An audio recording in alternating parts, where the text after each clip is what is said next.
Sveiki matematikai! Šiandien mes pakilsime į rodiklinės funkcijos aukštumas ir nusileisime į logaritminės funkcijos gelmes. Sužinosime, kaip šios funkcijos padeda mums suprasti reiškinius, kurie auga žaibo greičiu arba lėtai slopsta. Pasiruoškite įdomiai matematiniai kelioniai. Rodiklinė funkcija yra tokia funkcija, kurios kintamasis yra laipsnio rodiklis. Paprasčiausias pavyzdys būtų 2 pakelta x-uoju. Taip atrodo bendroji rodiklinės funkcijos formulė, kur a yra daugiau negu 0 ir nelygu 1. Pagrindas a nulemia, kaip greitai funkcija augs arba mažės. Jei a daugiau negu 1, funkcija auga labai greitai, tai vadinama eksponentiniu augimu. Jeigu a yra tarp 0 ir 1, funkcija mažėja, artėdama prie 0.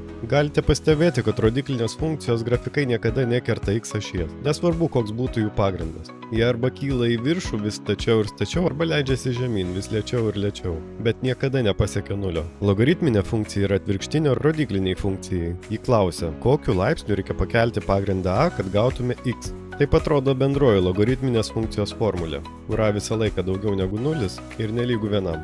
Pagrindas a vėlgi nulemia, kaip greitai funkcija augs. Tačiau šį kartą augimas yra lėtas, ypač kai x yra didelis. Logaritminės funkcijos grafikai niekada nekerta y ašies, nes logaritmas iš 0 arba neigiamo skaičiaus neegzistuoja. Jie lėtai kyla į viršų, bet niekada nepasiekia vertikalios ribos. Panagrinėkime porą praktinių pavyzdžių su rodiklinėmis ir logaritminėmis funkcijomis. Kaip manote, kiek liks iš 1 gramo radioaktyviosios medžiagos, kurios pusėjimo trukmė yra 10 metų, po 30 metų? Šiam uždaviniui išspręsti galime naudoti rodiklinę funkciją, aprašančią radioaktyvų įskilimą. Įstatę žinomus duomenys į formulę gauname, kad po 30 metų liks tik tai 0,125 gramo medžiagos.